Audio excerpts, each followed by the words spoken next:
Doctor, estos 46,000 casos de personas enfermas del sector salud, ¿realmente preocupan?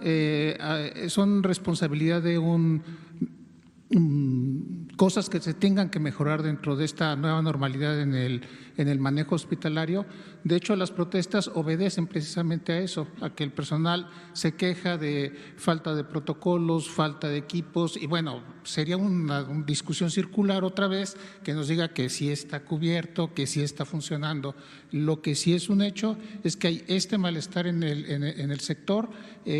No sé qué medidas se tendrían que hacer, y no lo digo solo por esta situación de pandemia, sino que ya es parte de la nueva normalidad. Los hospitales tendrán que operar de otra manera para garantizar la seguridad. Gracias. Gracias. Creo que la pregunta es muy pertinente.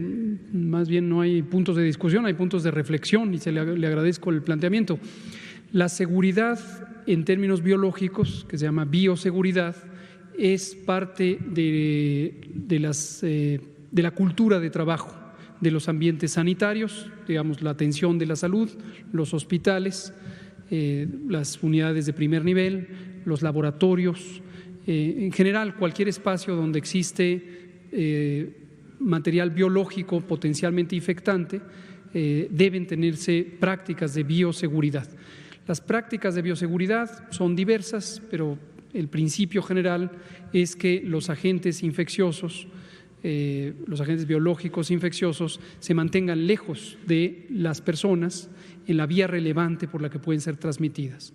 Aquí tenemos el caso concreto de COVID, que es sumamente ilustrativo porque estamos en medio de una pandemia, pero todos los días, a toda hora, en la atención de la salud existe un riesgo biológico.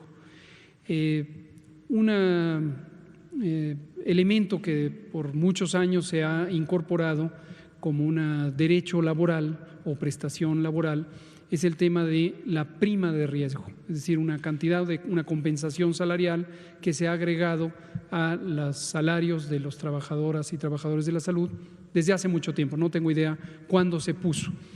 Lo cierto es que una cosa es tener una compensación salarial, pero eso no disminuye el riesgo.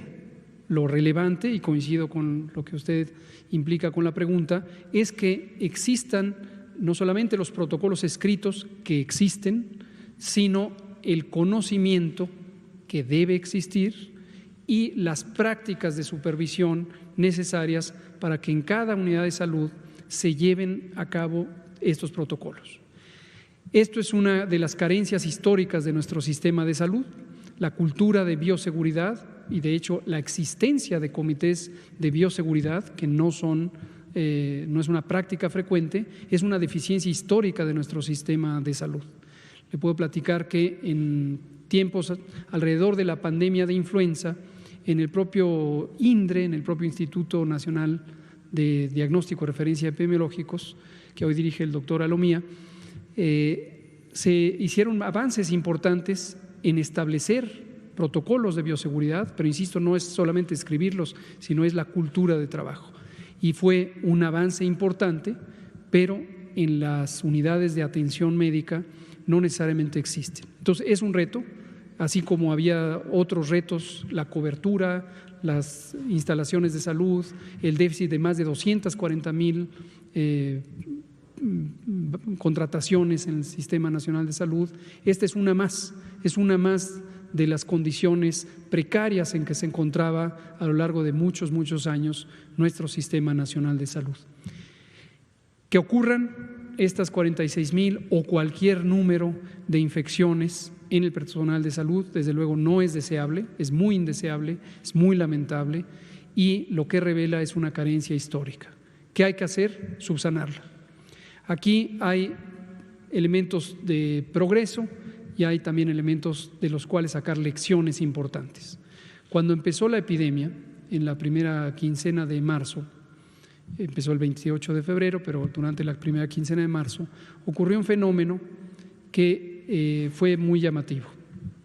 Los equipos de protección personal, que son los gogles, los cubrebocas de alta eficiencia, las caretas, otros equipos, existían en algunos hospitales, ciertamente había carencia en otros, pero aún donde había, fueron utilizados de una manera no óptima.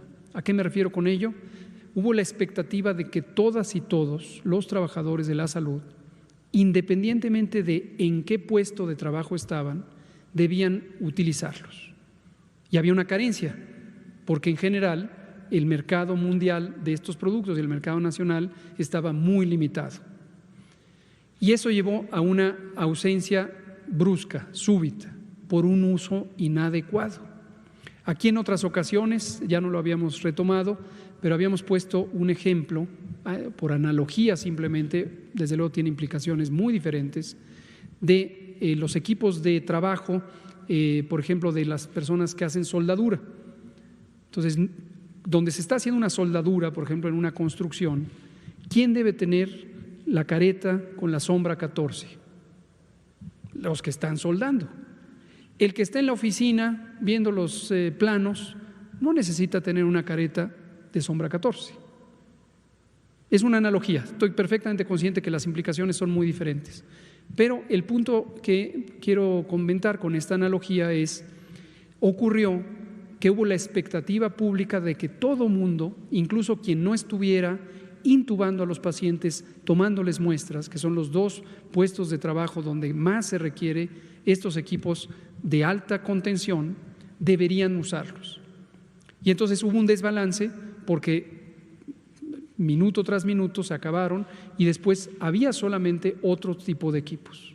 Esa fue la fase 1 de la carencia.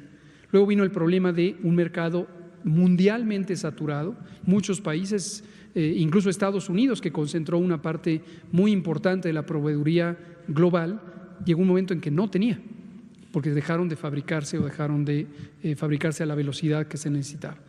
Y eso lo subsanamos con el puente aéreo de todos estos vuelos que se han hecho a China y hemos tenido ya suficiencia. Y luego viene un tercer elemento que no hay que perder de vista. El fenómeno local.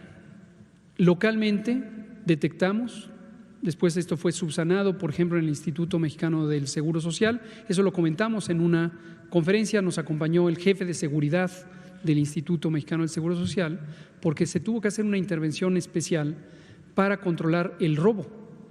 Localmente había robo, desaparición de piezas que luego eran revendidas en un mercado negro. Imagínense la atrocidad. Entonces sí, todo esto es parte de la realidad, es muy lamentable, pero revela la complejidad de resolver un problema tan añejo, tan importante. La buena noticia con la que quiero cerrar en ese sentido es que cuando analizamos los eventos, qué tan rápido están ocurriendo estos eventos, sí notamos que a lo largo de la epidemia se redujo, se desaceleró. Entonces la frecuencia de que eso ocurra hoy es mucho menor de lo que era en marzo. ¿Cuál es la razón? Precisamente se trabajó en todos estos aspectos, garantizar el abasto, cuidar que no hubiera robo local, y también el entrenar a las personas, familiarizarlas con los protocolos de bioseguridad y que esto funcionara. Pusimos varios videos que han estado a disposición de las comunidades profesionales o incluso a disposición del público, están ahí en el sitio de coronavirus y entonces es una mejoría. Desde luego la raíz profunda requiere mucho tiempo de continuar el esfuerzo independientemente de COVID para evitar otros riesgos laborales relacionados con la seguridad biológica. Muchas gracias por la pregunta.